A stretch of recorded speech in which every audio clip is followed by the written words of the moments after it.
छुपा करके इसको मतलब चलाया जा रहा था, जिसकी वजह से आज इस मौके पे पहुंचे कि यहाँ पे एक एक्सीडेंट हुआ जिसकी वजह से धमाका हुआ है।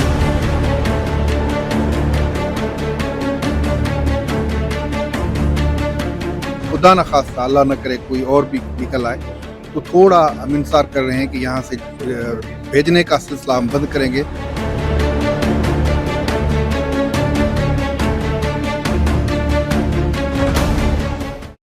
लतीफ़ाबाद के नवाही इलाके बंद की एक पट्टी है जहां पर एक बम बनाने की फैक्ट्री कायम थी कई अरसे से, जहां आज ज़ोरदार धमाके हुए जिसके बाद जो है वो यहाँ हलाकतें और शदीद ज़ख्मी भी पाए गए लोग। और यहाँ अभी इस वक्त रेस्क्यू का ऑपरेशन जारी है। ज़िला इंतज़ामिया यहाँ मौजूद है। DC हैदराबाद से हम गुफ्तगू करते हैं, से जानते हैं सर क्या वजह है कि ये जो बम पटाखे बनाने वाली फैक्ट्री होती है इनको लाइसेंस देता कौन है, और ये इसे इलाके में कायम थी कि जहाँ किसी को पता ही नहीं था कि यहाँ फैक्ट्री भी है।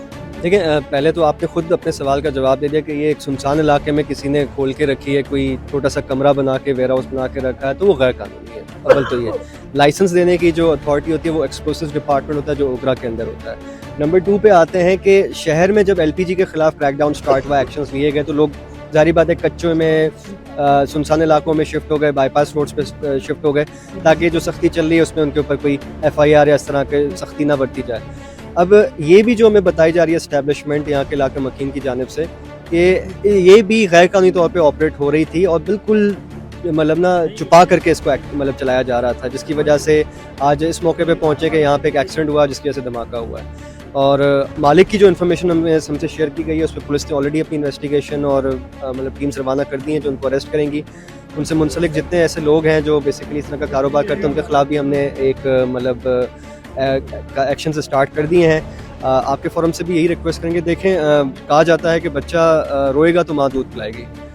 हमें इन्फॉर्मेशन हो हम एक्शन ना लें, देन हमारी जानिब से कंप्लेसेंसी है, लेकिन इन्फॉर्मेशन इस तरह के इलाके की वहाँ के लोग ही दे सकते हैं। अब यहाँ पे तो मेरे ख्याल से ना मेरे असिस्टेंट कमिश्नर साहब कभी आए होंगे ना मैं आया हूँ। इवन फ्लड जोन में भी फ्लड डेज में भी हम नज़दीकी इलाकों में होते हैं जो बंद के नज़दीक हैं कि हम फिर चीज़ों को अपने हाथ में लेकर आएँ और उस पर न सिर्फ इन्फॉर्मेशन प्रोवाइड करें बल्कि उस पर हम फौरी कार्रवाई भी करें। लेकिन अभी जो गुंजानाबाद इलाके हैं हैदराबाद के जहां बम पटाखे फरोख्त हो रहे हैं, तो अब उनके खिलाफ क्या कार्रवाई की जाएगी? देखिए, मैंने अभी DSP साहब मेरे साथ ही खड़े हैं, उनसे मैंने यही पूछा, अपनी टीम्स रवाना कर दी हैं। 7 नंबर में बताया जा रहा है एक शॉप है, शाहीन आर्केड में एक शॉप थी पहले, अब बंद पड़ी है, लेकिन उसको भी खोल के देखा जाएगा।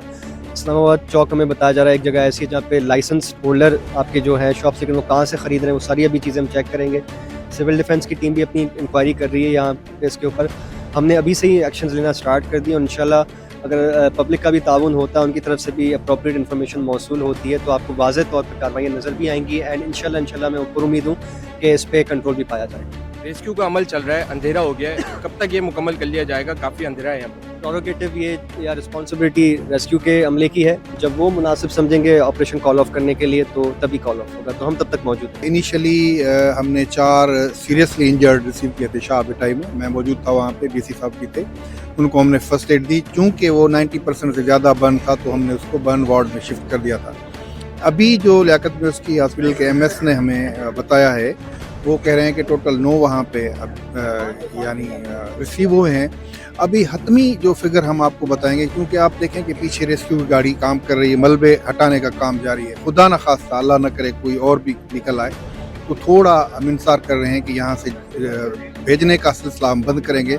मैं यहाँ करीब का रिहाइश में मेरा रोटी है। शाम के टाइम पे अचानक ज़ोरदार धमाका हुआ, जिस धमाके की वजह से हम सब परेशान हो गए, मगर अचानक जब पटाखों की आवाज़ हुई तो उसके बाद हम सब लोग इस तरफ भागे तो कुछ लोग थे जो यहाँ से 3 लोग थे जो बच के निकले हैं, ज़ख्मी हालत में थे, कपड़े उनके जल चुके थे।